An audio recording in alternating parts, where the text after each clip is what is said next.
Hey, Shane? Huh? Have you seen the Texas Chainsaw Massacre? I have seen many people get massacred in Texas with chainsaws, but I have not seen the movie. Okay. Yeah. Ethan, have you seen the Texas Chainsaw Massacre? I have. And also a lot of massacres that happen in Texas. You two really get around. Well,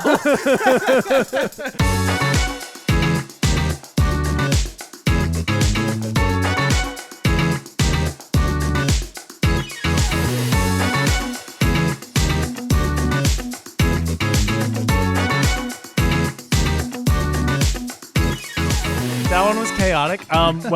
Welcome back, buddy. welcome Thank back you to for the having podcast, Ethan. Yes, the smartest man we've ever had on here. I don't know about that. I don't know. Thank you for having me. Well, technically, he's the only other man we've had on here. Bryce. Bryce. I'm telling him Cut you that said out. that. Cut that out. Cut that out. Bryce came on to talk about Scream. Yeah, that was a great fucking episode. We too. apparently only have men on when we're talking about horror properties, though. I don't know, man. Steel Magnolias is pretty scary. You know, that's fair. I wasn't thinking. Anyway, welcome back. This is Texas Chainsaw. Shane, you're now entering what I believe is high school for horror. Hell yeah. You've now entered high school. How do you yeah. feel? How's freshman year going? About as well as my freshman year went. Oh, damn. It was a fucking horror show. Dead bodies everywhere, blood and goop and brains. Well, not really. That was brains. my experience at that high school too. Yeah. That we There all were went several shootings. Oh, goodness. When I there were several times where I came to school and there were like bullet holes in the window and stuff. That may For have been real? yeah, like actually though. Oh, that was definitely before my time. I don't remember that. Also, Like there weren't like shootings during school, but definitely like people shot night, around the area yeah. for sure. Yeah. Well, damn. That's this took a dark twist. Shout out Lakeview. Yeah. Shout out. This one's for you. Damn. Okay. Yeah. Well, let's talk about this movie. Why don't we? Real quick, Ethan. I think you saw this probably before I did. What is your history with it? Like, what is your history? How do you feel about the movie? Where does it lie for you in like the echelon of horror, that kind of thing? It's up there as one of my favorites, I think. Like probably top 3. I think I probably first heard about it when a friend of mine who was probably much too young to be watching these horror movies in elementary school. We all knew one guy who. Yeah. But he had talked about he loved the Friday the 13th, the Nightmare on Elm Street, the Scream movies. But he said, "Man, Texas Chainsaw Massacre, this is the most brutal one. You need to see this." And I was like, "No, I'm 8. Thank you." I'm a child. So, but I eventually checked it out in high school and really just loved it the first time. And I've subsequently watched it 2 more times, and every time I see it, I just enjoy it a little bit more. So, love that one. High school feels like the right time to have watched this movie, I think. Yes, I think so. I watched it in college for the first time. Mm-hmm. And I think like Texas Chainsaw is one of like the most famous movies, right? At least in the horror genre. I would say maybe any genre. But it's so famous, and it was always an example my mom would use when we would talk about scary movies. She's like, "Yeah, I was super into that in high school. I watched Texas Chainsaw Massacre," and I was like, "Okay, Mom." Always made me laugh. But so I watched it kind of mid-college-ish, and thought it was good. And then for some reason, not long, I bought the Blu-ray, I think, because I had talked to you after and knew how much you loved it. So then I watched it again and was like, okay, no, I like this movie. This movie's cool. And then watching it this time, I was like, no, I really like this movie. So the same experience. I just feel like I've like grown with it. It's so cool and fucked up and disturbing. But Shane, as the resident newbie here, what are your feelings?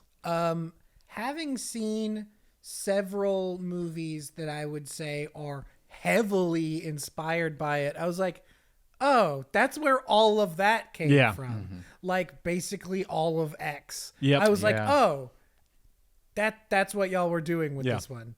And don't like that is absolutely no shade against X because that movie fucking rules.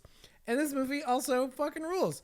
As far as like my awareness, like before, like I had seen the last like shot. You know what I mean? Yeah. Where she gets in the back of the truck and he's just like that's so iconic. It's kind of like we talked about with Psycho. It's like just one of the famous shots in a movie. Yeah, it's like, and it's so fucking good. Yeah. I'm like, like I don't feel like anything was like spoiled or anything like Yeah. that. 'Cause it's like, This is nothing in terms of like character, I would say. No. Like there's character stuff Yeah. like in there, specifically with like the dynamics between the family. Uh-huh.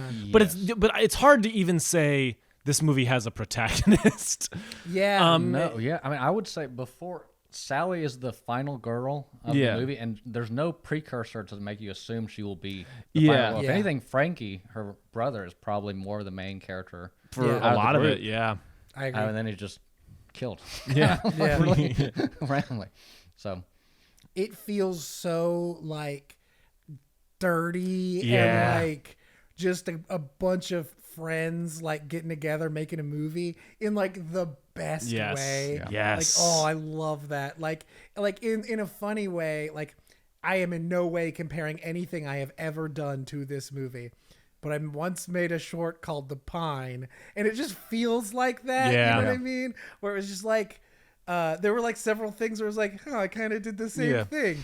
Mine is way worse, and not nearly as interesting. The Pine is cool. It's a good Pine is short. good. I like The Pine. But there were some things where it was like, oh, I'll just tell people I saw Texas Chainsaw Massacre Yeah. before this. And I was like, yeah, it's kind of a send up Yeah. to Texas Chainsaw. Dude, it's funny you bring that up because I told on the Elm Street episode, Yeah. I talked about the Jessica Cabin, which is my aunt was in a movie. We went on a festival run. It's really good. It's on Amazon now. You can rent Nice. it. She's excellent in it, and the movie itself is excellent. But I was telling Breck about it. I was telling you in that episode, it's like it feels like a bunch of friends got together and made a thing, and Yeah. like you can see the tricks they're doing to Yeah. to save on setups and money and all that kind of stuff. It's cool, and you're absolutely right. That's what this movie feels like. Yeah, there's like a couple of oneers and things like that where I'm like, man, y'all just letting this roll on Yeah. this one angle in a cool way, in a way that I really like. I think specifically the one that this time was when they have her first tied to the chair and it's like out in the hallway and it's through there and they're in the kitchen and they're here and then he like comes around and the camera backs up, walks him and then comes in. Shot is so good. Yeah, Like it's there's so a few cool. shots in there where I was like, hot damn. It's like the one that like that I really liked is where it's underneath the bench that she's sitting Yes. on, Yeah. and it follows her like butt as like she's in like the sleaziest Yeah. best. Oh yeah, like, her back is schlock. completely. Yeah. I love that. Like Well, that was the one where you're like, if y'all had money, that was the shot that you spent it on. That was where y'all actually set up the tracks for that Yeah, one, like boys. oh, it's such a good shot, and Yeah. it's like surprising too because you just feel like it's just a setup, and then which I love a shot like that, right? When Yeah. all like surprise movement, Yeah. and like the way that the house looms so large, Yeah. it's really good and effective. It's a lot like have you seen the original Evil Dead? I have, yeah. It's a lot like that. Like you're watching people get good at making movies while making a movie, Yeah. and it's like not to the same degree Evil Dead. Like like this one feels a bit more like there was like beginning to end somebody had a plan, whereas Yeah. Evil Dead feels like you're watching him like all of a sudden go, if we drip blood on that light, everything would look red. And then he's like, oh, that would be awesome. And so it's cool, but the Texas Chainsaw is like the grungy version of that, Yeah. right? Yeah. Not that Evil Dead's not grungy, but I was grungy. Evil Dead's grungy. So I'm interested in how you feel, Shane, just from a visual perspective. You talk about some shots you like. Did it distract you ever how low budget and how like cheap, for lack of a better term, a lot of it looks? Only a couple of times where I was like, that felt like Halloween decorations. Yeah. It was like a couple of like the bones, like close-ups on bones and Yeah. stuff, where it's like, that's a Halloween decoration. Yeah. Everything other than that, I was like, I don't know. Cause like, we are from Texas. Yeah. And so it's like a lot of that shit just felt pretty natural. Yeah. Like it was like a couple of the bone shots. And then it was the close up on the barbecue when she's in the store. Yeah. I was like, that is not how they cook barbecue. No. Like that's not how you make barbecue, guys. And it very much felt like That's the most Texas thing on this podcast. it just very much felt like a red light where somebody like lit a cigarette underneath, and it was just it's like that. It was like those two shots where Yeah. I was like, this is low Yeah. budget. But then the rest of it's like, I think a lot of the like effects and stuff worked pretty well Yeah. for me. Yeah. Like there was nothing really that like I was fully expecting Grandpa to not be a human being in a mask. Yeah. I was like, Yeah. oh, that's a fun like prosthetic. When dummy. it starts moving, you're like, I hate my life. yeah, I am so mad I'm watching this 'Cause right first now. you hear sucking sounds, Yeah. and then out of nowhere, it's like Yeah. it's like he's like He's dancing. he's doing his little hand thing. like it makes me giddy. laugh. I was like, this is fucked. Yeah. I would be very interested to know what the like lore is if they had. You know a bit about that, right? Like Grandpa, you said there's like a canon age for Grandpa, I think you told me once. They said he was like 106 or something. Yeah. Holy shit! Okay, He looks great. For 106, you know. I mean for 106, I know he looks pretty shit for Yeah. 106. Like I've seen dead people that look better than that man. That's So. yeah. Yeah, it's just like there's like a lot of things where it's like I feel like I can't tell if there's like a full through line like canon idea of what all of these things Yeah. meant, or if it was like that's some spooky shit, let's throw it in there. Yeah. Because either way, I'm down. Because Well- like I like this idea of like red herrings and like you know what I mean, like the actual evil is this, but like you know they're doing the zodiac stuff, and then there's like the you know weird little bone talismans in certain places. You know what I mean? It's like and then like the grandpa coming back alive from the blood. It's like are y'all just fucked up, or is this like Yeah. is this some demon shit? Yeah. Like, you know what I mean? Well, some of it's based on. I mean, obviously, it's heavily inspired by the killings of Ed Gein, who was a notorious serial killer. And so, whenever they raided his house, they found a lot of like furniture made from like human skin, bone lamps, and a woman's suit, like a full woman's suit made of skin, also in there. So a lot of it's kind of Hot. heavily inspired by that too. Don't give me that look. Hey man, don't kink shame. Whoa. You were saying? But that, I mean, that's where some of it comes from. They added a lot of their own stuff, obviously. too. Yeah. But I mean, that's where some of that stuff comes from. Yeah. It's really interesting. And it's kidding. it's interesting. Just on that note, the remake from 2003 is actually pretty good. Yeah. Like I think both of those remakes from that series are pretty good, and those are very lore based. Like the first one sets up a bunch of stuff, and then you're like, it feels a little like X, where you're like, I feel like there's more here. Yeah. And then they make a prequel. Did Ty West just steal from? No, but the prequel then like tells you what happened to them to make them like this, which like I don't know that that's the most interesting choice, but those movies are pretty decent. They're like. Yeah. They're not the first one, but I specifically the 2003 one I think is a pretty good movie. Interesting. But I ask about the visuals because I'm curious what you think of this. This movie just came out on 4K not too long ago. There's been a couple of versions of it. How do you think that would affect your experience? I don't know. Like the movie is so clearly shot on like 8mm or like 16mm, so it's like already so grainy and like not very sharp. So like additional resolution, I don't think would really have that big of an effect. Well, and my reason for asking is I follow a guy. His name is Jeff. His YouTube channel's Films at Home. He's like a physical media guy. He's awesome. Come on the pod. Come on the pod. Legitimately, that'd be awesome. Legit, come on the pod. That'd be awesome. I will watch any movie you want. I think he's awesome. Yeah.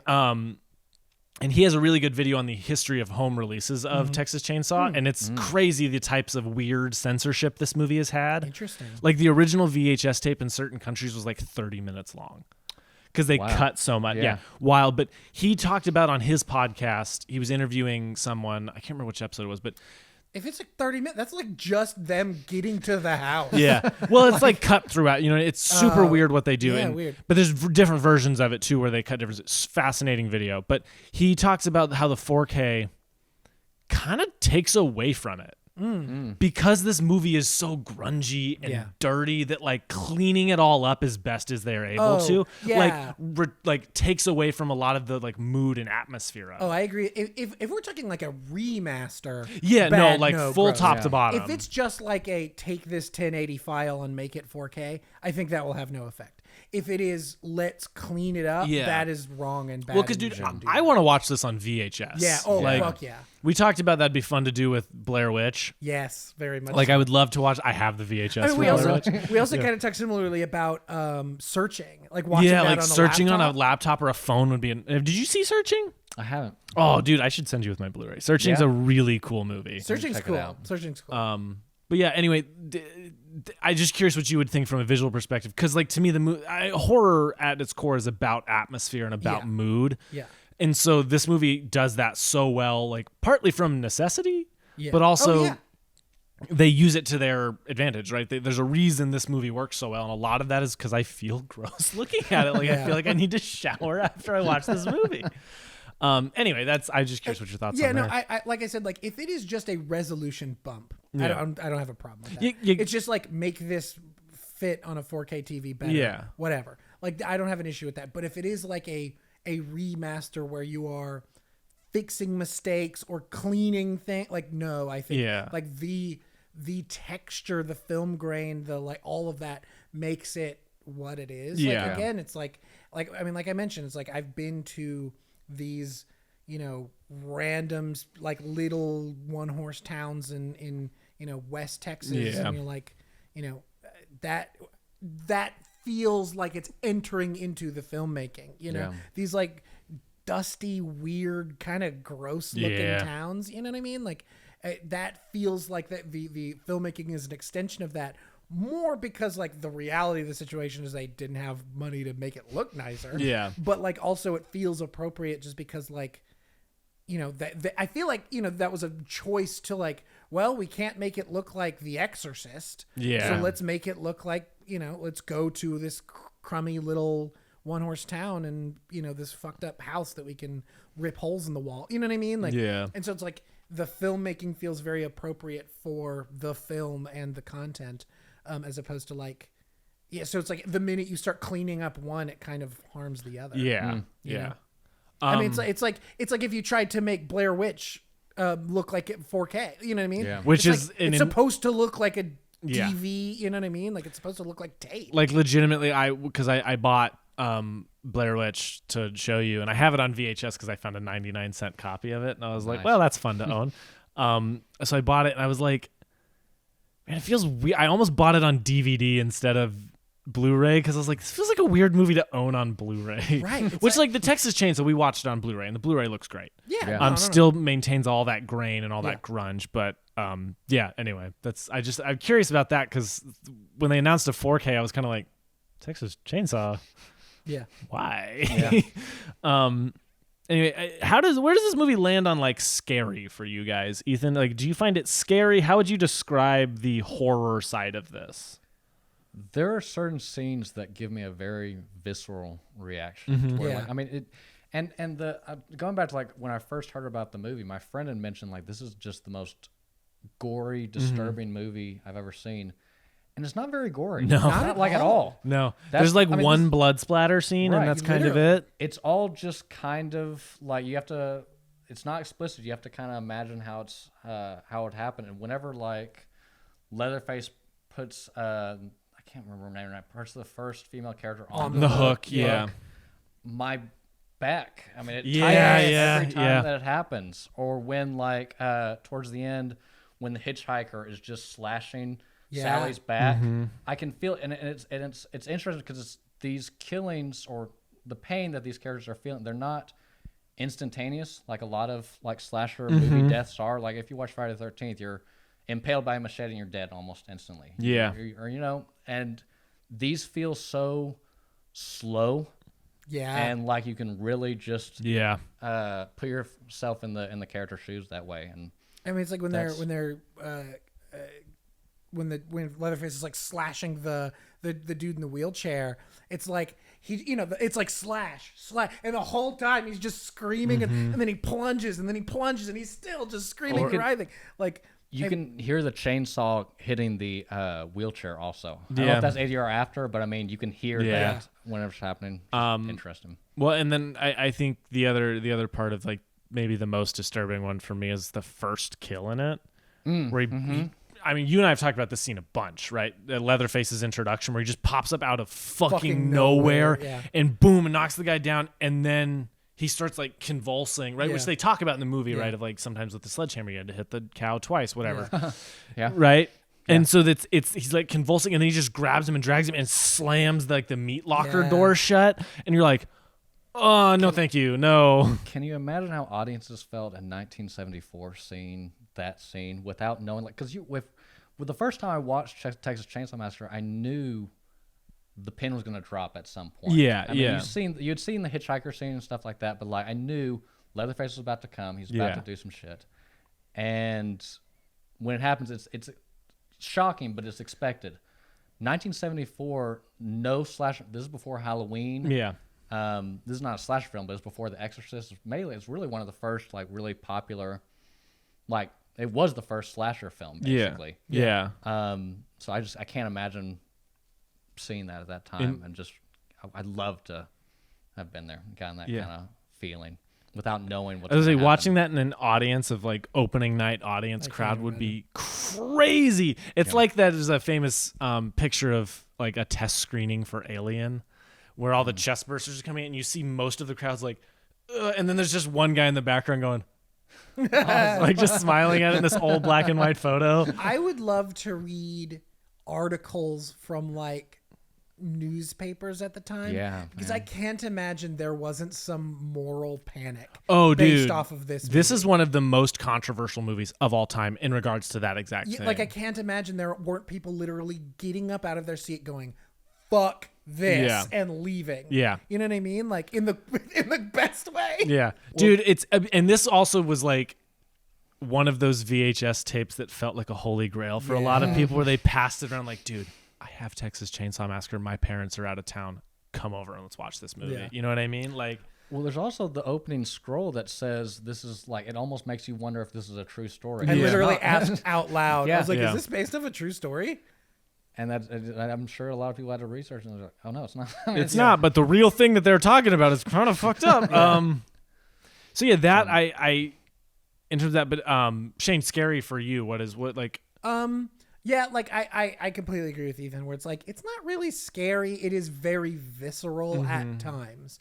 It's like there's like moments that I can't tell if it was like, would that have been scary in the 70s, or is it just, or was it kind of funny then too? Because there's like some moments where I was like, this is a little silly. I can't tell if this is supposed to be scary. It's like a lot of the stuff with the hitchhiker. I was like, is this scary or funny? I have to feel at the time it had to have been scary. I still feel uneasy. Oh no, that's, like that's more, how I would describe like almost, it. Yeah, yeah, like less scared than just like, I mean, whenever like the first scene, whenever they're in the truck or the van, and Franklin's just kind of twiddling with a knife, and the hitchhiker doesn't even aggressively take, he just kind of like grabs it, just kind of like that, and then the whole mood changes from them being like, oh, you're a vampire, and they're kind of just like, you're kind of a creepy guy, but who cares? And he takes the knife, you're like, oh, the mood has changed. Well, in this and I would agree. Yeah, and also it's one of the funniest lines of all time. We're like, that's the last time I ever pick up a hitchhiker. It's like, well, you do this often, like, which of course that it was like a thing. I was gonna say man. the Like, 70s, so that is age different too. Where like back then at that point, they're like, oh, it's a hitchhiker. I wonder if let's this get him in. movie Here. had an effect on like literal, you know what I mean? Where it's like Jaws had such a large effect on like literally shark murder. Yeah. Like I wonder if, and people being so afraid of the water and that kind of thing. Like, That's true. I wonder if this had an effect on like on hitchhikers or butchers or Texas or or you bought a Texas. chainsaw. What a big thing to have an effect on. But just like, you know what I mean? Like I wonder if that had an effect. Like I wonder if there's any statistic where it's like you could see a noticeable drop off on hitchhiker pickups after this movie. The cops are like, "What is it? We've been in this statistics room for 7 days. Has something happened?" Hey, did y'all see this movie? Movie. Hell, brother. Texas Chainsaw Massacre. That's what it's called. Best thing ever. I agree. When are we getting barbecue next? I not for a while. Yeah. I'm getting barbecue fucking tomorrow, and I'm gonna be fine. Yeah, that was what you talked about, noticing that this time with the barbecue early on. Oh, well, just, I mean, I've seen this, like I said, 2 other times, and this is the first time I noticed whenever they went to the Cook's gas station, and they're driving back, and Franklin takes a bite of the sausage and looks down at it. And was like, that tastes weird. Yeah. Just continues eating it. Yeah. He's just like, well, Awesome. Yeah. And that's like before there's any hint of it. Yeah, you know what I mean? Or before there's any hint of cannibalism proper. Right. Um, I love that scene too. That throughout the whole movie, the cook is a really interesting character in that you can tell like he enjoys violence, but he tries to abstain from it. Like he's almost like one of those people. Like you have those people who like they don't necessarily feel a thing internally. But like he's probably read somewhere that cannibalism is bad. Yeah. It's like my family always ate people, but I read this article that says it's bad, so I think it's bad now. But it's not. Yeah. It's not internalized. He still like likes hurting people. Yeah. But he's almost made like a mental note that it's bad. Yeah. And so whenever they're taking the van to the house in the first place, he says, "Oh, you shouldn't go down there," and he's literally warning them. Yeah. You shouldn't go down there. And at first, I just thought, my family's down there. You'll see them probably. But if you watch the movie again, there's multiple markers in the house that like the family's marked this house. Oh, that's their territory now. Yeah. So more than whenever he says like, I think I might know about that place. He for sure knows about that place. He probably lives there on off days. It's just very interesting. When your family's just too much, they're too busy eating folk and screaming. You go to the old. It's his home away from home. Yeah. The funny thing was, I didn't super latch on to the cannibalism all that much. It's like I like so literally them eating the barbecue. That's people that they're eating. Yeah. I didn't catch that. It's hinted at. I mean, technically we don't know for sure, but it was super definitely did not eat. I mean, they didn't say. You know what I mean? It is so. It's subtle. Like, Yeah. I mean, it's not subtle, but it's like subtle. You know Well, what I mean? I would say there's a lot this movie doesn't explain to you. Like, There is so much this movie doesn't like when the explain. guy marks the van in blood. Yeah. Like, is he marking the van so that when they stop at the gas station, they know that he right? Or is it just he's crazy and wiping his blood on the van? Yeah. It's like it doesn't Does tell the you. symbol mean anything? Like, And y'all- does the I symbol don't mean know. anything? Who knows? I'm curious about that too. I think it is to mark the van, and I think this is just me thinking. I think the cook saw it, and even more wanted to warn them even more. Yeah. After seeing Yeah. it, that hey, you're in trouble. Yeah. You go down there. Going back to the hitchhiker, I just had a quick story about him. He's one of my favorite parts of the movie. And I think it's a real introduction to like the vibe of the movie also, Yeah. even before Leatherface Yeah. comes in. 100%. And I actually got to meet the actor at a Whoa! Horror Comic-Con. That's Yeah. awesome. That's awesome. Yeah. Was he a total weirdo or? Well, I'll guess that's how Was he a giddy little freak like he is in the movie? he was eccentric for sure. And Yeah. so I'm waiting in line, and he went to this. It's called Texas Frightmare Con. Is that one Sam Raimi went to this last year? Yes. Okay, Sam Raimi I and- almost went to it. Yeah. Yeah. I think it's sold out or something. We're doing that next year. Hell yes, dude. Three It's of a us. cool. Yeah. They're doing one in May, and Warwick Davis is coming. Whoa! It should be cool. But I waited in line, and there were probably maybe 10 people in front of me, and you see him. He still has long hair. He has a longer beard, but he's just wearing like a t-shirt and jeans. So he's like, I kind of see it. But when I really was like, oh, that's him. Is he uses his hands when he's talking? Like in the movie, you'll notice it's all hands. His performance is all hands. And like when he points, he doesn't point with one finger. He points with like his whole arm, it kind of extending. And that's what he did. That's how he was in real life. And he Yeah. also had a fan ask for a picture. And when he did, he stuck out his tongue like that when he did in the movie. Like when he's sticking his tongue out whenever they're driving off. It was cool. And when I met him, I asked like a stupid question, like, what do you remember about filming the movie? And it's like, the heat, man. The heat was awful. He said we didn't have any air conditioning the whole movie, and it was always from like 100 to 115. Yeah. Like, Oh God. the Yeah. whole shoot. And they That's were Texas for you. That's Texas. That's how you know it's authentic. So that was pretty cool. It was really They were the barbecue all along. Yes. real slow cooker, you know. Hey, ew. but yeah, I would very say cool this movie's a experience. slow burn. Yeah. The movie is a slow burn. It is a slow burn. So, yeah, like that. The movie has so much like vibe, like so many weird things. Then that I don't know. Leatherface just wow, Yeah. you know what I mean? Like out of literally nowhere, comes and hits the audience with a sledgehammer. literally, Like, yeah, like legit in the coolest way. Yeah. Question: Toby Hooper is the yes, director, right? Yeah. Y'all both, like, when his name came on the screen, both of y'all either chuckled or read it out loud. What is he? I don't know anything about Toby Hooper. Why did both of y'all do that individually? He's made the Poltergeist movie, which I have not seen. Oh, I did not know He Toby Hooper directed made that. Poltergeist. Well, Okay, well, made there's some Poltergeist. still- Yeah, to the Spielberg, rumors yeah. of the other of Spielberg having he done was it. part of the process. We'll He say was that. in the room. And he also made Texas Chainsaw Massacre 2. Yeah. Which, Spencer, you've seen. I've seen the beginning and did not love it. And Wow. I Yeah. didn't finish it. Dude, Shut that shit off. The Texas Chainsaw Massacre like remakes and sequels are some of the wildest in cinema. In terms of like, this one is a horror movie. The second one has a guy dual wielding chainsaws fighting Leatherface. Dennis Hopper's in it. Dennis Hopper's in it. It is straight up a comedy. Like the second one is like essentially just a comedy, and then they get really Intentionally? I think so. Yeah, very much Interesting. intentionally. The poster is a parody of The Breakfast Club, if that tells you anything. Okay, I forgot about that. Thank you for watching reminding the me. fuck out of that. No, dude. Like, just I was telling him before we recorded, you have to give yourself to that one. Yeah. Yeah. But then they made a Netflix put one out with like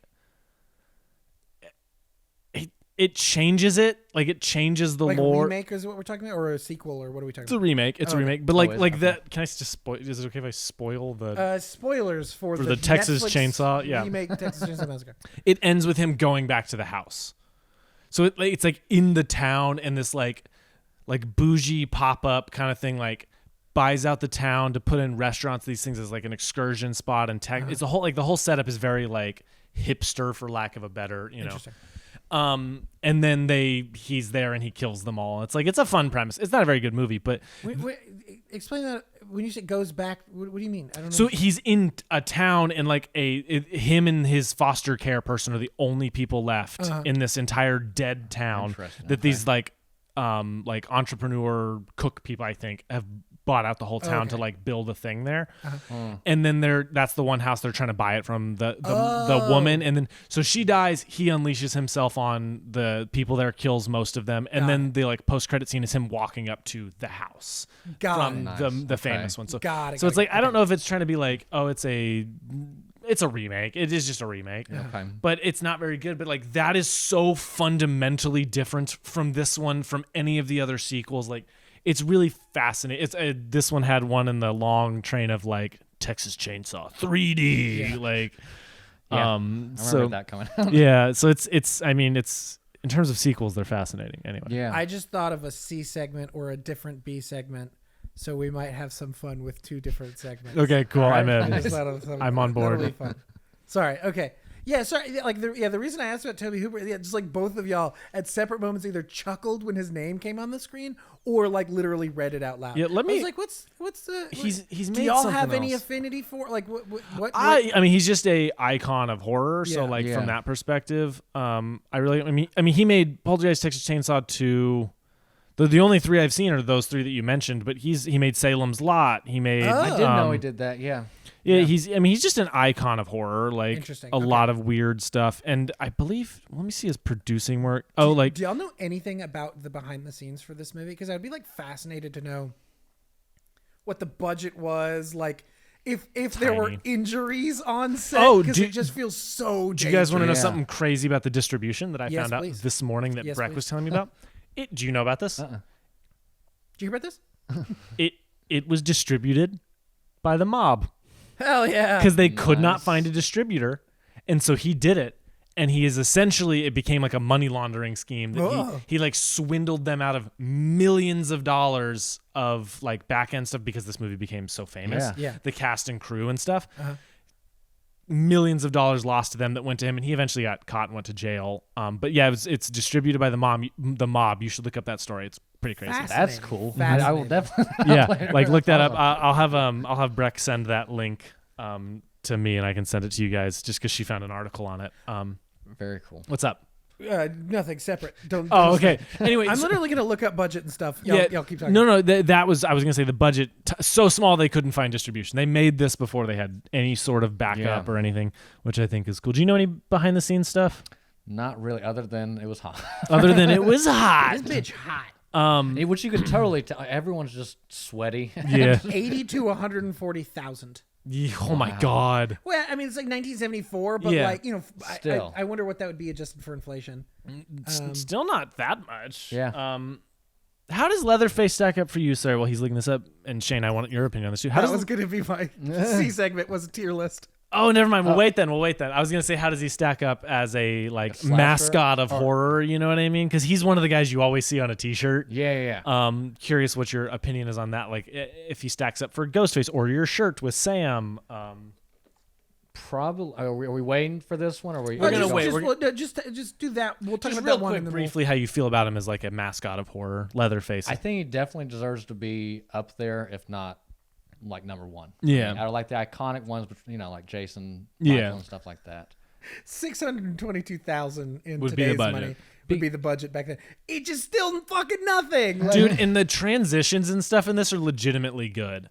Like, there's one where it's like it's the sun and it like focus or it does some weird like crossfade thing into that where the sun is still there, but now it's hit. Yeah. Really cool stuff. Anyway, yeah, that mascot of horror. So you think he should be like considered one of the best? Well, I think he's definitely the most multifaceted. I mean, he's not absolutely evil. He definitely you definitely see scenes where he cares about his family. He's also treated as like the baby and kind of the runt despite his size. Yeah. You really see that the family dynamic of like you can tell the cook's the older brother, the hitchhiker is the middle sibling who likes to like challenge the older brother's authority. Yeah. And Leatherface is the baby who's just kind of almost whenever he appears on screen, he's the monster. He's the one that's the most. He's become the icon, and then the dichotomy between him being this like feared icon of fear and element of fear for the protagonist, and being just like almost an underling in the family is just really interesting. And I think he has more characterization than any of the other kind of icons. Yeah, so that kind of elevates him for me. Okay, sick. I'm very excited to do this tier list thing. Yeah, for sure.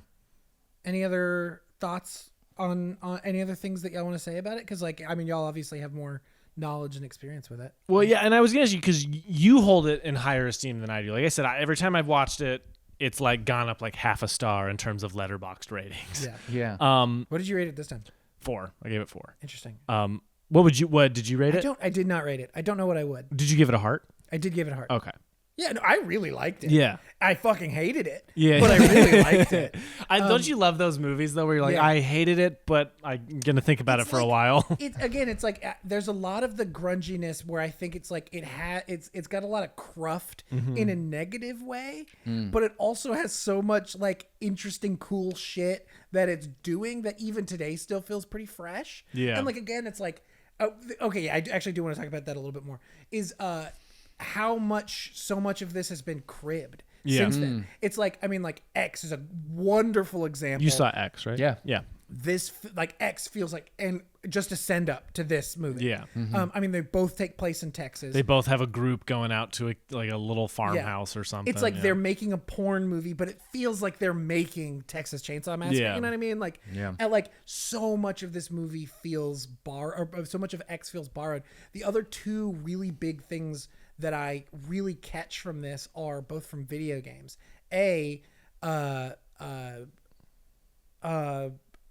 Frick, what's it called? It's the 7th in the series, and something 7 Biohazard. Resident Evil 7 Biohazard. This I haven't played the game, but I know the whole story and all that kind of stuff. Holy shit, there is so much of that. This in that game, like that game goes incredibly different and way crazier. But like the creepy house in the middle of the South, and like with this fucked up weird family that are so awesome and like so borrowed from this. And then the other thing I caught was from the game Dead by Daylight, which I don't know if either of y'all know. I'm aware of it. Yeah. So it's like there's like a big villain. One person plays the villain that's trying to kill all the other characters before they can like turn on generators and escape. Yeah. But the way the villain, if the villain catches you, he puts you up on meat hooks. It's like just exactly like it is in the movie. Like he'll throw you up on a meat hook to like keep you there, and if you get like hooked 2 or 3 times, you like get like fully removed from the game. But you can get removed from the meat. Anyways, I was just like that. I was just like.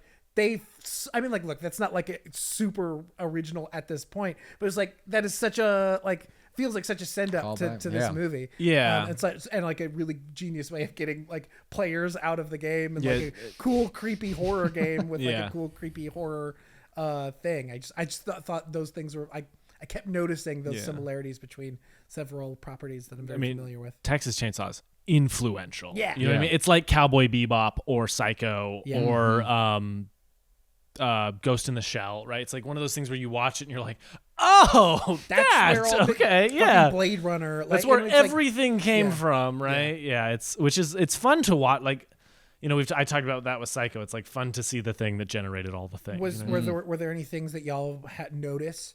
Any specific things that y'all notice that y'all feel in other movies? Outside of just being a slasher, having a masked slasher villain.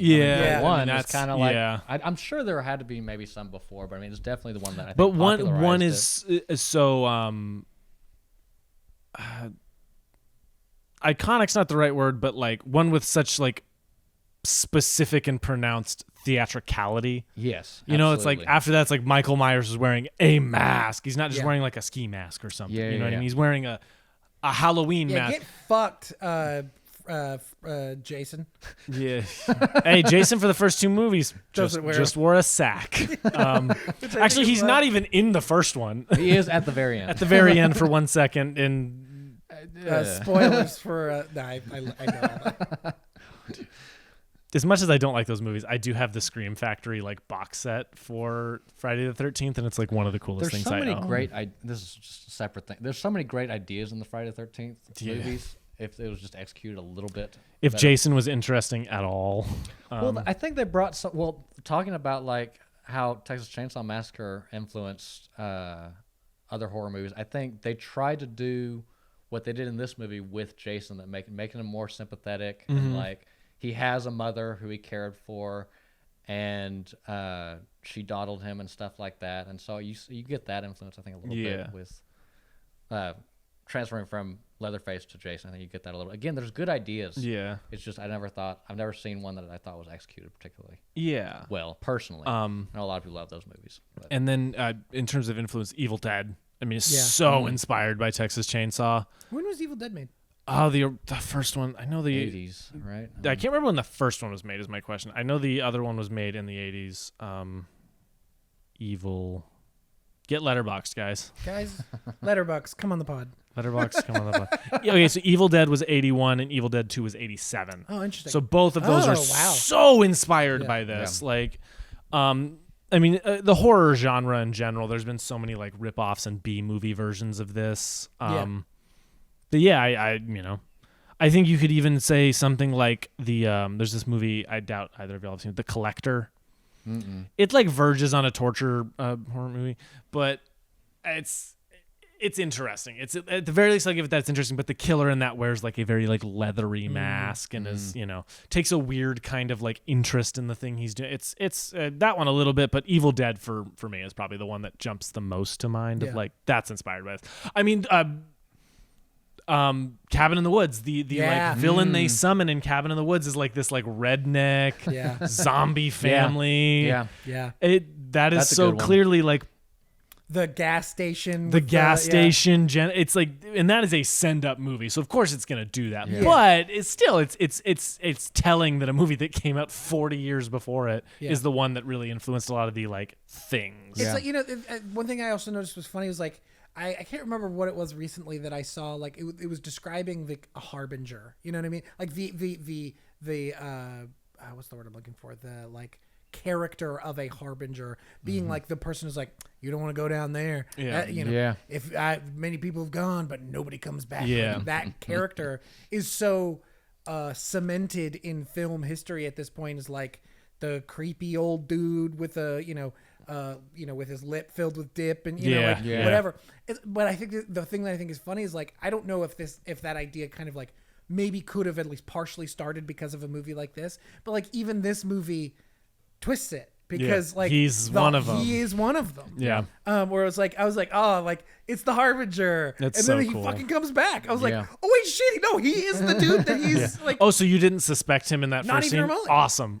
Not even remotely. I was just like did I again like in that Harbinger way of like he knows what's going on. Yeah. But you didn't think he was part of it. No. Yeah. Well, and even before that, the sheriff, you can tell he knows what's going on too. Whenever they visit the cemetery and the sheriff is like, "That's the sheriff," and he's just laying there, like, "Yeah, things are happening around here." Yeah. Apparently, I was like, "No." I always forget about that scene. Like when it started, I was like, "Have I watched this?" Like, yeah. Because Was he the sheriff? Yeah, I think they said he was the sheriff. I thought they were saying, "Oh, the sheriff is the old guy over there," and then like he was talking to the crazy guy. You know what I mean? Like, maybe. Okay, I might have misheard that. That's possible. I forget about that scene also. either by way, the you're right though, right? Like they that probably guy know. knows something is going on, and how much we don't know, but he knows more than he's letting on. The editing in this movie too has some moments like that where it's like both in a kind of good way and kind of bad way, where it's like we have this misunderstanding here, but at the same time, it's a vibe. You know what I mean? Well, dude, Like, it's the end of Skinamarink. You and I both Yes. on like we were. Did you see Skinamarink? I haven't. I won't say it then, just because if you haven't. But I think Skinamarink is worth watching. Yeah. The ending of that turn the movie. volume down. Turn the volume down, or just wear some like sound canceling headphones. Trust us. Fucking earmuffs. Like, Just trust it. Just like this. You know? I literally was doing that in the theater. I almost put my AirPods in because I wanted to wow. like just have some kind of muffled. For the theatrical experience, I think that movie is horribly mixed. Like, I don't even think it was intentional how loud that movie was. Oh, I I think think the the effect is what they wanted. I think they mixed it too loud. I think you're right about that. That's what I'm saying. Like the effect of what they're going for, I think is really cool. It was just so nauseatingly loud in Yeah. our theater that it was like actually painful. Yeah. Yeah. But anyway, the ending of that, him and I had like entirely different takes on what the last shot was, and I think that's I love when a movie does that. I really want to rewatch that movie. Yeah, it's In the on a movie, bunch of stuff. I hated it. I hated watching that movie.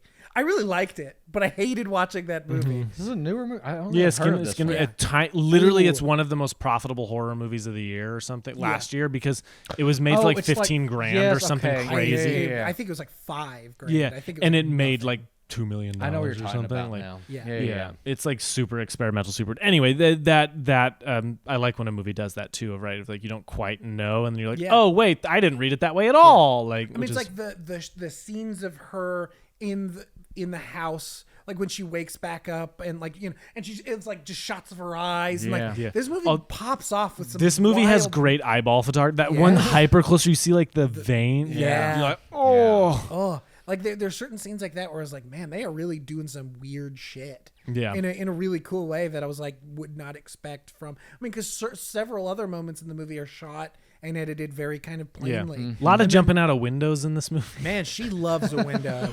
She loves jumping out a window. Not once, but twice. Hey, man, if it works, it works. I literally the first time she does it, I thought of I Saw the Devil. Oh, shit. Which is like Yeah. not just I won't say the context of that because I do want to show you I Saw Yeah. the Devil, but there's a thing where he jumps out of a window in that movie and it is so subversive. It's awesome. I saw the devil. I think Very I have good. an idea of what might happen based on it. You don't. Okay, good. Yeah. Every time I talk about I Saw the Devil on this podcast, which is a lot, I'm always like, I'm not recommending this to you. That's not what I'm doing. recommending it. If you have the stomach for it, you should watch I Saw the Devil. For sure. I bought it because I loved it so much, and I want to watch it again very soon. We'll have to watch that one soon. Yeah. Anyway, that's Yeah. Texas Chainsaw. Anything else you want to talk about? Just the ending, maybe. I mean, how much, like, obviously, when it cuts to black, you're left with a lot of different, like, kind of just ideas of where the story could have gone. Like, the scroll at the beginning tells you apparently the authorities found them maybe after, or something happened, like they heard Yeah. about the event at least. But I'm always left wondering, like, thinking about what could have happened after? Like, did the cop show up? Did they have a standoff with the family? Did the family leave? Just one of those endings that I think about constantly. The remake gives you insight into. Oh, really? Yeah. Okay, yeah. that's very interesting then. One of the two remakes does. But one of the things is that I'm not spoiling Texas Chainsaw 2 because it happens at the very beginning of the film. Mm-hmm. But you see that it takes place 15 years after the first one. Yeah. And you see the family is still active, and you're like, oh, well, that's why I stopped watching it, because I was like, oh, now my all of the questions I had about what happened after were not answered. Yeah. they're just there. They're just out in a car chasing someone down. Yeah. And so that's why I was less interested in that's a big reason I was less interested in the second one, because that ending was so impactful to me. I just thought about it. I thought about all the different scenarios that could have happened after. So I love the ending of this movie. I love also the scene whenever they try and get the grandfather to hit her with a hammer. He just can't hold it. But I love it also because it shows Leatherface is like really like protective over his grandfather. He's kissing his head. He's every time he tries to put it in his grandfather's hand, and he kind of almost raises it himself, but still's like, oh, you got it. Yeah. It's just it's a very interesting family dynamic, and you don't know their history, but you know a lot of their dynamic. Yeah, and you know there is a history. Like, it all feels lived in. Yes. Yeah. Again, there's so much of that like goes completely unexplained in a way that is both like, but again, it like you were talking about, adds so much mystery and like headcanon and all that kind of fun stuff. Like, I think if you were to, like, a lot of what works about this movie, I think, is the fact that it is so mysterious. It's like, why would these people be like this? It's like, because they're fucked up. I don't know, man. Maybe it's spooky demon shit. Maybe it's not. Like, I really actually love that about that, where it's like, and again, it's like, I can't super tell if it was like, I don't know, it's spooky, throw it in there, or if it was like, now we're drawing them away. You know what I mean? Like red herrings and like all that kind of stuff. It's like, it's like something about that, like, cheap grindhouse garbage that makes it work better, you know? Yeah. That I love. Yeah. Texas Chainsaw. Pretty good movie. You know what, guys? Famous movie. It's actually pretty good. It's actually, I actually think it's pretty cool. B segment? Or do you want lessons? Lessons, yes. We talked about this last time, but Ethan is one of the best writers I know. He's brilliant. Literally one of the like three guys I send everything I work on to, because he's so good at it. And you've got stuff that you're working on that I'm like desperate to see made and done. Same. Well, thank you. I appreciate it. So lessons. Do you have anything from this that like you kind of think about while you're working on other stuff? Maybe. I know you've worked on some horror things and some things like that. This is a masterclass lesson in atmosphere. I mean, for sure. Yeah. Like we've mentioned it multiple times, it just feels dirty. It feels hot. It feels just like temperature-wise hot. Yeah.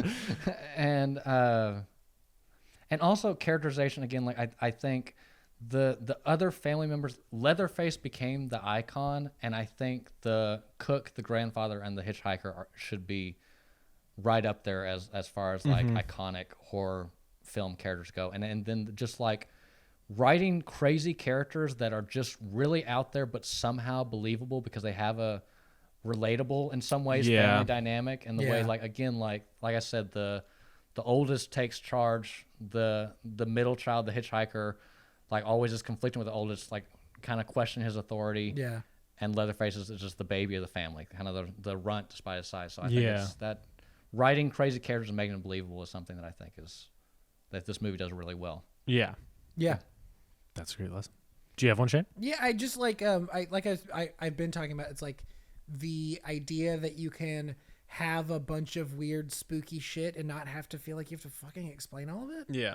It's like, I think this movie is better for it in a lot of ways, where it's like, I don't know how this family, I mean, it's like you're mentioning, it's like they make sense as a unit, but individually they're so fucked. It's like, how did they get here? Right. That's a great way to put it. I don't need, oh, well, they actually live above a nuclear plant that is causing radiation that has given them all brain insanity. You know what I mean? Like, I don't need the, oh, well, the grandfather was actually a Nazi, and so this is the universe paying back. Like, no, like I don't need that. You know what I mean? Yeah. Like, there are movies that do and the explanations are just as cool as the mystery, but I feel like depending on, in these remakes that you talk about, it's like maybe they do have more explanation on how they got here, and maybe those explanations are great. But I feel like in this movie, like nothing is explained in a way that I really appreciate. It's like, why does he have a fucking leather mask on? Who knows? He's fucked up and weird. Yeah. Like,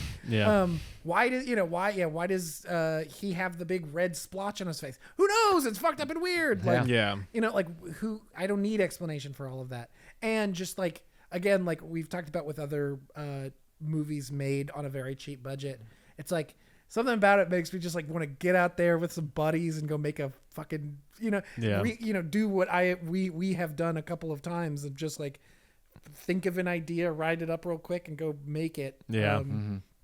And this feels so like that, where it's like, it feels like rushed in a way, but like in a good way. Yeah. Like, again, that kind of like grindhouse, gritty filmmaking is just like, and again, they made like one of the most famous movies ever off of a shoestring budget and a wild idea. you know? And I think this is just proof that it's like, if you have a good idea and a vision, like you can do anything with anything, Yeah. It's Skinamarink. Like Skinamarink. dude had like $5,000 and made a wild, insane, little weird movie that will go down in the annals of history as one weird, as a like, what I mean? Like people will be talking about Skinamarink for a long time, I think. And yeah, I think those are some things that I took away. Spencer. We forgot to talk about production design. I want to just briefly touch on that. I think you're right. Some of the like elements are like, they look cheap, but the production design in this movie rules. Yes. Like the metal sliding door, Yes. the human furniture, like all that shit is so creepy and like atmospheric, all that stuff. Anyway, I forgot to bring that up because I love it in this movie. I think it's brilliant. I agree.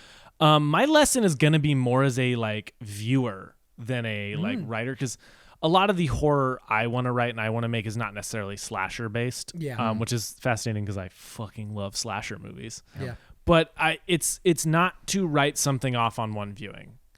Yeah. Because I really like this movie. But the first time I watched it alone. It was late. I just kind of was like, okay, like I get why it's famous, but okay, I'll move on.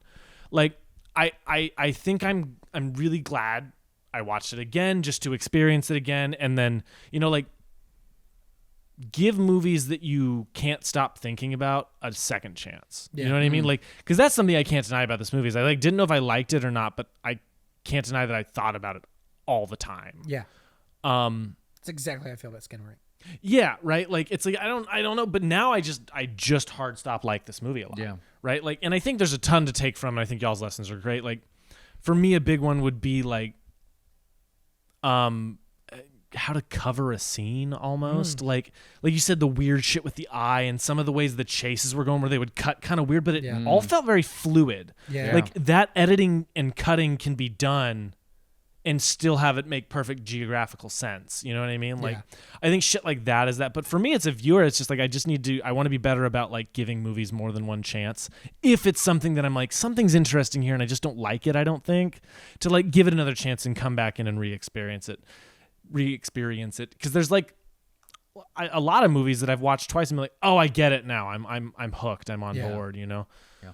That's just keeping an open mind in the things you watch, I think is helpful. I know a lot of people who are very like, I'm not into that kind of thing. And so they just don't give it a shot. Yeah. And I'm like, man, no, like I get it. Like historically, if you don't like period pieces or something as much, like that's fine. But this one's cool and interesting. That kind of thing is important to do. Anyway, that's just a quick little lesson from me. I like y'all's lessons. I like it. Yeah. Do y'all want to do the game that I have or the tier list? Let's do a tier list real quick. I'm interested.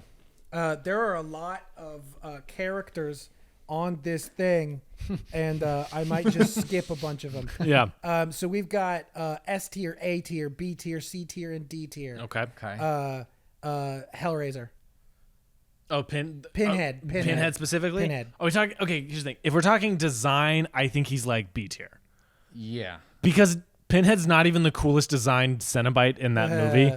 I think he's B tier. What are we talking about? How do we want to structure this? Overall, I'll still go B tier. I think the Cenobites are very cool. Okay. Yes, as a concept, I'd go B Yeah. as well. B tier overall. Jack Torrance from The Shining. Because design, nothing. Nothing. A tier? I think A tier. I think A tier. For me, is that because you don't love The Shining as much, the movie. I like the book more. Yeah. I think The Shining is expertly shot. It's a beautiful looking movie.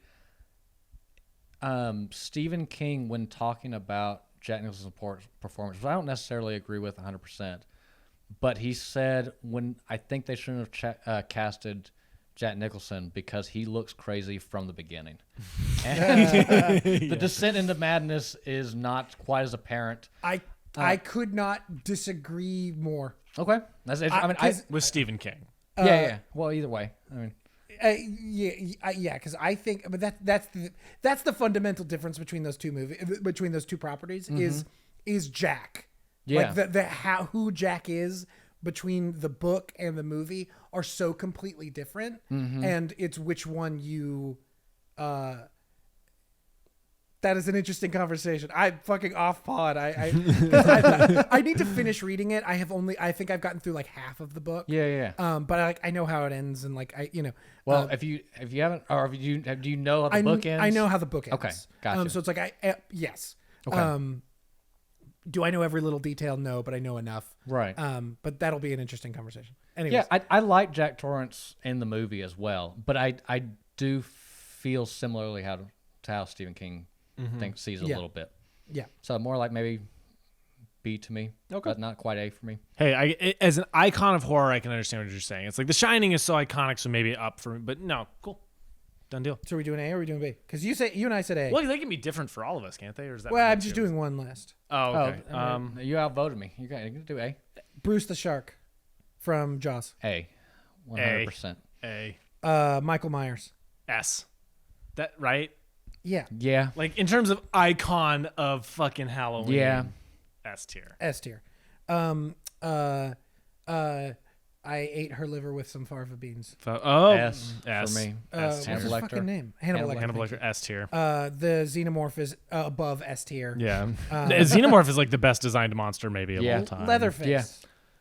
S for me, but I mean, as somebody who's just seen this is the thing I think is interesting about Leatherface is like he is like such an iconic character, but he's like slightly less popular than so many. You know what I mean? Because like there's only been so many of these movies where there've been 15 billion Halloweens and like a bunch of Friday the 13th. Yeah. You know what I mean? It's like he feels like he's like the underground. You know what I mean? Are we talking about from like a cultural standpoint or like a personal? I think opinion everything. kind of- I so, think like just everything. everything. Well, put just together, as you know how Like we, where you would put this is like both cultural, but for you too. Like Yeah.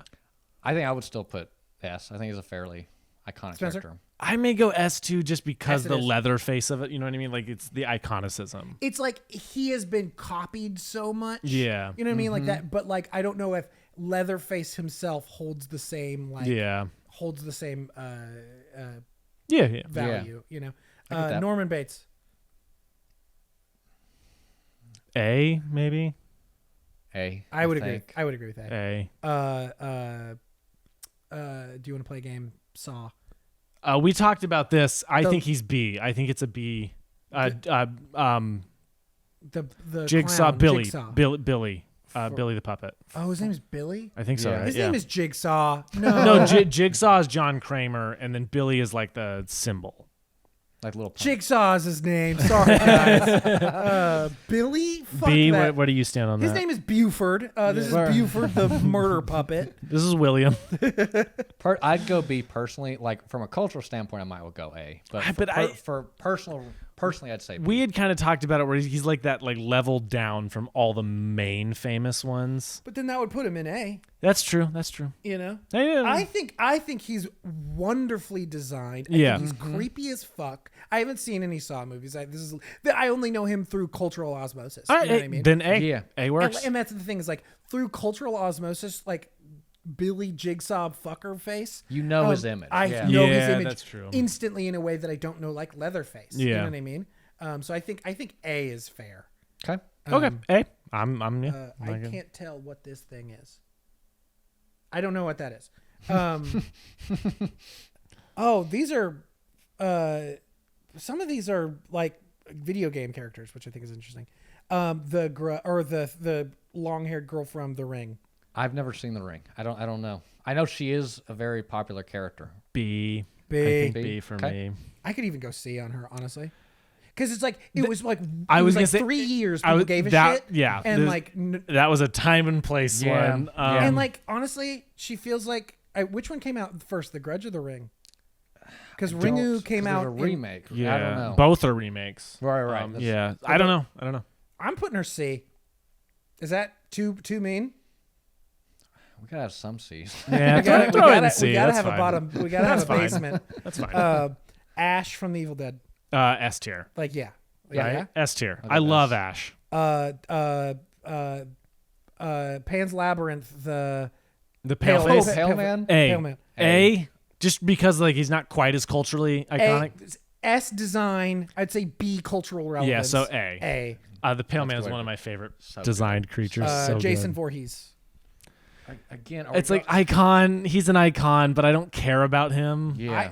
I would be fine with him going A tier because especially since like his iconic thing came in the third movie. Yeah. You know what I mean? Do A. He is definitely like a mascot of Halloween, but Yeah. do Absolutely. A. Yeah. But it's like yeah, he's a mask Yeah. in a way that like Some other of the other characters ones are aren't, like yeah. actual fucking characters. Is this Cujo? I seriously think this is Cujo. This is a Saint Bernard. That's a bloody mouth. I seriously yes, it's Cujo. I know nothing about Cujo. Fucking Do you? D. either. Sorry, D. sorry, Sorry, Cujo. bud. Chucky. A at least. A. Hey, give him I'd A. say Give A. him A. He's iconic. Nightmare on Elm Street. S tier. S. Freddy Krueger's S tier. I seriously think some of these are absolutely wild, and I can't remember their names. I'm skipping a bunch of these. Pennywise.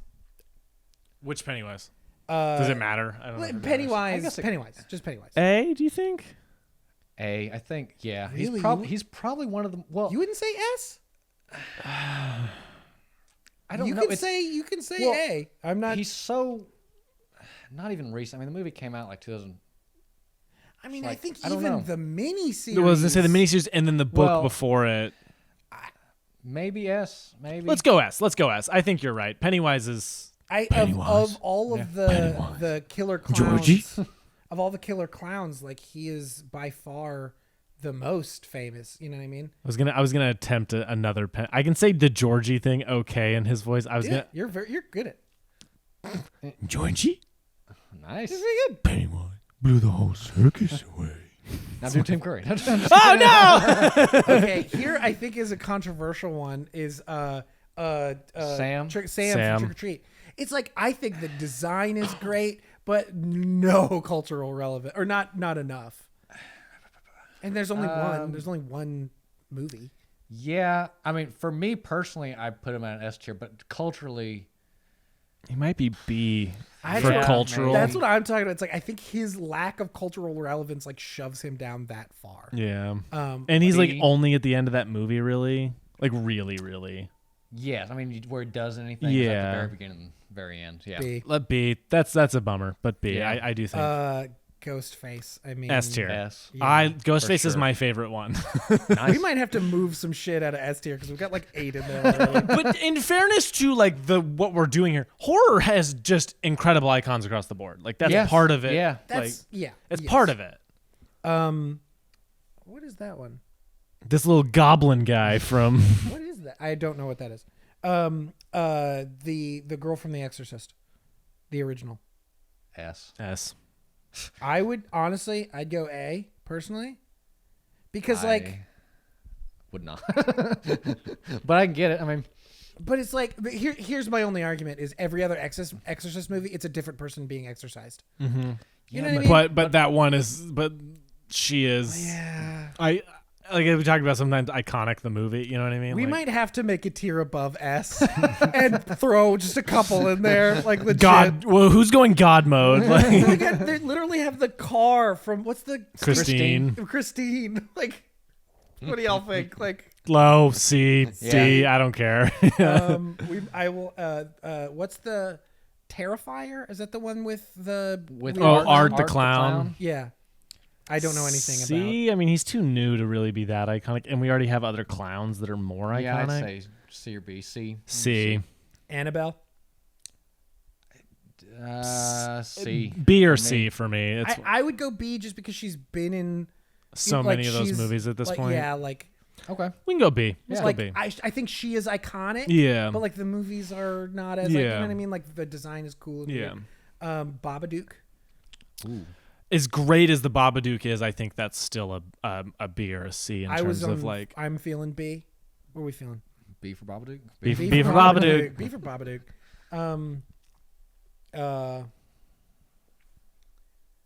Some of these are just so wild. I don't know what this is. I think it's literally just Cthulhu. Or it's got something. I don't know. Yeah. Yeah. I'll just skip it because I literally don't know what it is. Nosferatu. A. I mean, maybe. Probably. I mean, it's very iconic horror movie from Very the iconic. 1920s. So. The Nun. Valak. Fucking. I get that it's iconic, but that's C at best. I was Yeah. also thinking C. It's like it's famous, but it's C at best. Yeah. Leprechaun. Warwick C. Davis. C. C. Oh, is that Warwick Davis? Yeah. Okay. All right. I was So like, S. for him alone. Carrie. Ooh, B maybe.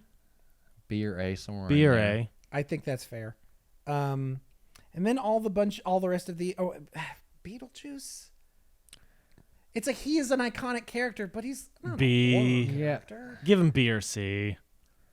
As a character, I love the movie Beetlejuice. Yeah. But it's not. I've never interpreted it as a really like a horror movie. Halloweeny. Where would you put him? B. B. I guess. Fair. B for Beetlejuice original. Yeah. Negan from The Walking Dead is on here for some reason. Negan's famous, but I would give, B or C. I would B. Part of me wants to say D because he's like, is he a horror For Deegan. for a horror icon? I don't know. Is he scary? Yeah. In I think the- Walking Dead is for sure a horror show. Yeah. But in the I mean, same way that in Freddy and you know what I mean? Yeah, no, I know what you mean. We can skip him, honestly. It feels like a Fucking weird Yeah. skipped. Get out of here. I don't know a bunch of these other things, or some of them are very much from video games. Nah, I think we got a good little batch, though. Is that Krampus? Does Krampus have a six pack? I have no fucking clue. I'll just sing fur. That's Dead Space. I don't know who this man is. He's wearing glasses and a lab coat. Oh, is that the Reanimator? Is that Reanimator? Yeah. I've not seen it, but B. I don't even know who that is. B. C. D, For 'cause I did iconicism. not even know who he was. Well, then there becomes a question: is he the icon of horror, or is it the zombie people he makes? I don't even really know. Skip the that plot. one. That's Yeah, a confusing one. Y'all haven't seen The it. video game Dead Space. I don't know. I don't I know. don't Nemesis from Resident Evil 3 Nemesis. Still no idea. Oh shit, I can't remember what the game is called. It doesn't matter. What's the actually it doesn't matter. Oh, that one's the weird cop guy from Resident Evil 2. What's his name? In the like main villain in all the Resident Evil games. Wesker. No clue. Oh, okay. If you know anything about about the video Wesker. games, he is iconic. But if he has no, Black leather trench coat. I'm sure. Yes. Yeah, I'm sure if I saw it, I'd fully. would y'all be willing? Can I put him in B? I'd put him B. Yeah. Because he's like video game horror characters, one of the most iconic. Yeah, I've Yeah. heard of him. Yeah. But like culturally relevant, Yeah. like I don't know. And then a bunch of these I don't recognize. So I think we can skip the rest. So here's what we have. We've got in the S tier. Do we want to make a tier above S? No. No, we do not. Yeah. Again, it's like I said. Part of the horror thing is to have that kind of iconic figure. I think it's okay Yeah. to have quite a few S. Okay. So S tier. We've got Michael Myers. We've got Hannibal Lecter. Hannibal Lecter. Thank you. I can't remember his name. We've got the Xenomorph, Leatherface, Ash from the Evil Dead, Freddy Krueger, Pennywise, Ghostface. I just wanted to say Scream, and Scream Man. and the girl from The Exorcist. That's our S tier. A tier. We've got Jack Torrance. We've got Jaws. We've got Norman Bates, Jigsaw. I almost said Pennywise. Paleface. Oh, I almost want to put Paleface down. Throw him on B then. Yeah. I think that's fair. Because he is such a great design, but like not iconic. Yeah. In Yeah. the same way. As Jason Voorhees, Chucky, and Nosferatu. You know, like he feels below Nosferatu. Then we've got Pinhead, Sam, fucking Annabelle, Babadook, Carrie, Beetlejuice, Wesker, and now Paleface in B tier. C tier, we've got The Ring, Christine. I would have put Christine in D. Fucking Some kind of car. a fucking just a Chevy. Yeah. So in C tier, we've got The Ring. We've got the clown dude from Art Art the Clown. Terrifier. Nun and the Leprechaun. And then in D tier, we've got Cujo and Christine. Yeah. So that's our tier list. Add us in the comments. Or don't. Okay. For the game, I need to pull up a way to tally your scores. Okay. This will be a first to get the correct answer gets the point. And what we're doing is movies that take place in Texas, and you will be trying to guess whether or not they were shot in Texas. Okay. So I will give you the name. First one to get it correctly wins. Do y'all want to buzz in some way, shape, or form, or do y'all just want to shout the answer? Just judge. You judge. Who Yeah. gets it. Well, I'm asking. No, in order to get, do y'all just want to shout the answer that you think it is? Yeah. Or do you want to like buzz in and first to buzz in?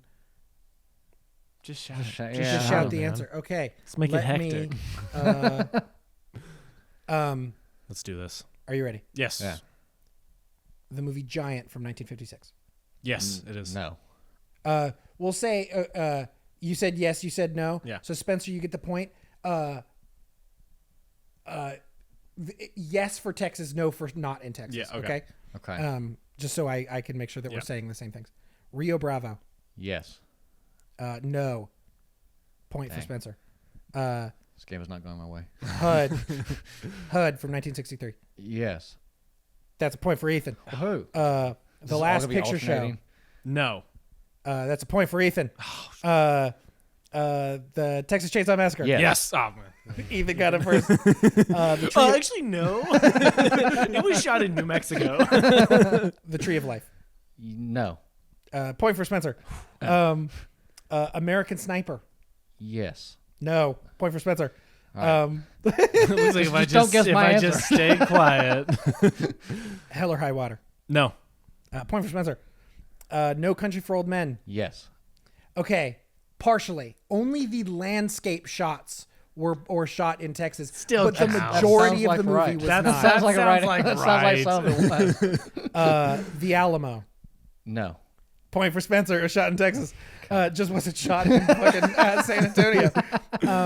Hope Floats. Yes. Point for Spencer. Texasville. No. Point for Spencer. I'm thinking these have to be tricks. Lone Star. No. Point for Ethan. Machete. Yes. Point for Spencer. The Sugarland Express. Yes. No. Point for Spencer. Scenes including scenes shot in Sugarland, Texas. Dallas Buyers Club. Yes. Nope. Point for Spencer. Shot in Baton Rouge. Paris, Texas. No. Point for Spencer. Not shot in Paris, Texas, but shot in Texas. Blood Simple. Yes. Point for Spencer. The Best Little Whorehouse in Texas. No. Point for Ethan. Okay. Oh, that's got to be one. Vengeance from 2020. Yes. Point for Spencer. The Waco television show. No. Point for Ethan. And last but not least, the Preacher television show. Yes. Point for Spencer. Okay, surprisingly, okay, I thought I had this idea in my head that a bunch of shows were take place in Texas, but not shot in Texas. Yeah. That's actually not that true. A bunch of stuff has been shot in Texas. Much of the stuff recently was not shot in Texas. Yeah, the Texas incentives changed, and it became. Apparently, that happened within the past few years because a bunch of this was shot in. Well, it's in like Texas. I remember Hell or High Water on a podcast. They asked, like, "Do you film?" He's like, "No, God, the Texas incentives would never allow it." That We that couldn't do one it. is like I would say like famous for not being shot in Texas in a way. And that was kind of what gave me the idea of doing this. But yeah, there's like a bunch of stuff that was shot in Texas. The final score being Spencer 15, Ethan 7. But Thanks for those points, bud.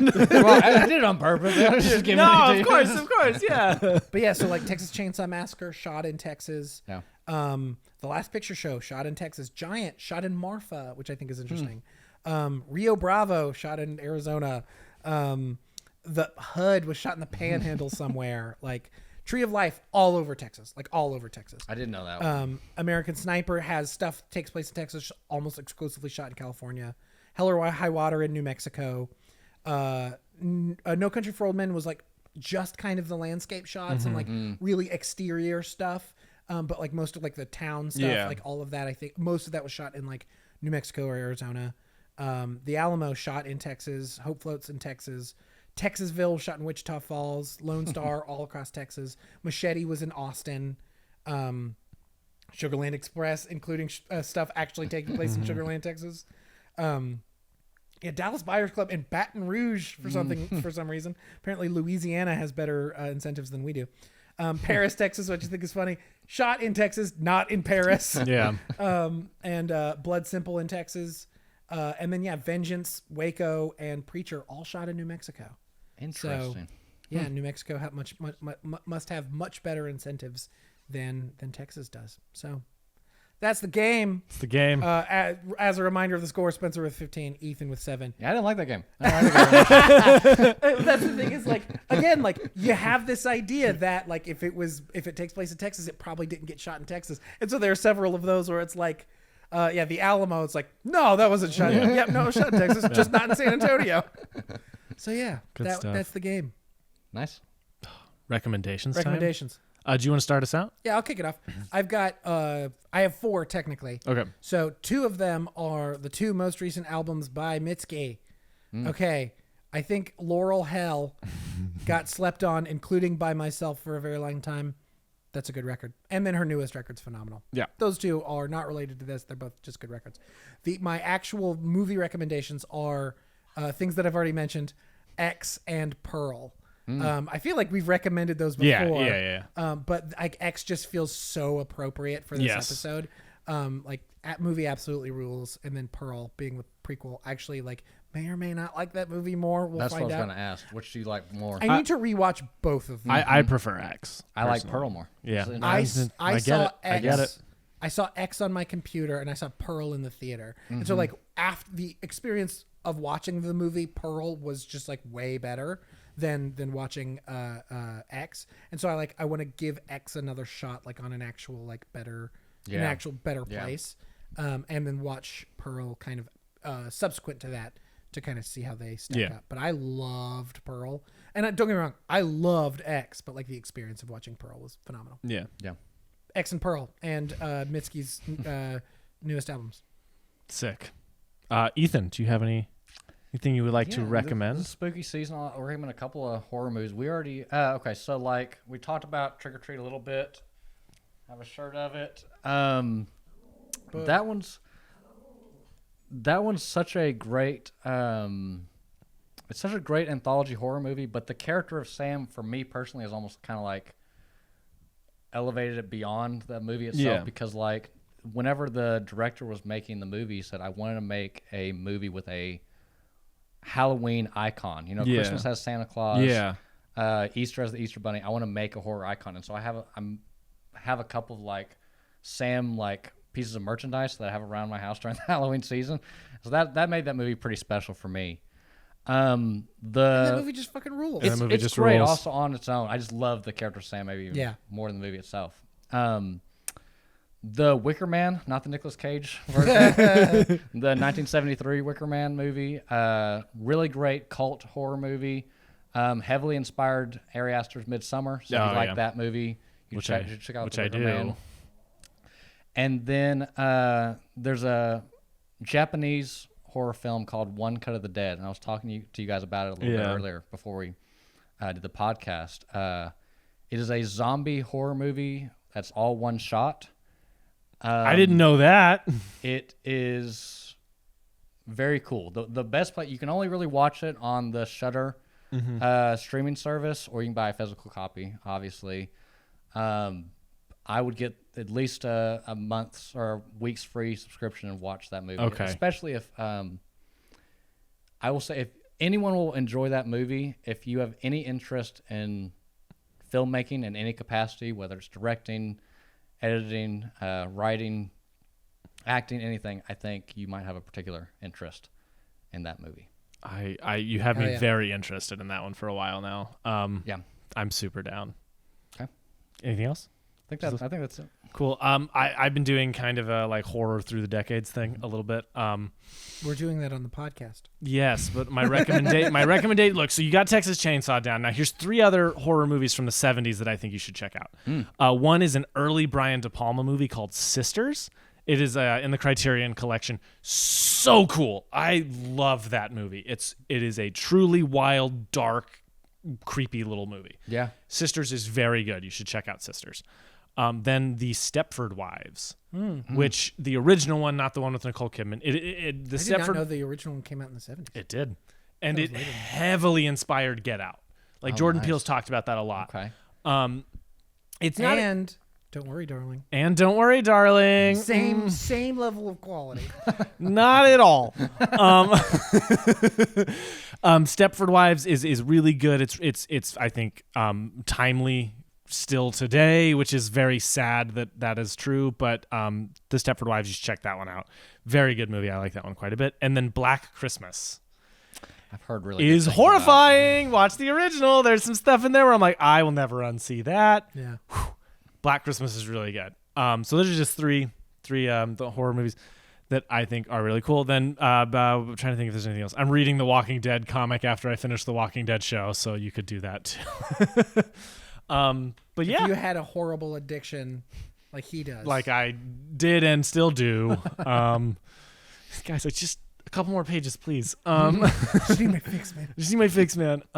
Anyway, so yeah, I just need my Daryl, man. He's not in the comic. He's not in the comic book. No! Anyway, now you got a bunch of stuff to watch. Ethan, thank you for coming on. Legitimately, we love having you on here. It's so much fun. Thank you so much for having me. Truly, it's always fun. It's good times. You're the first reoccurring guest, which is awesome. Anyway, so now you got a bunch of stuff to watch. It's spooky season. Go celebrate. Or don't. I don't know. Like, you do you. Live your life, man.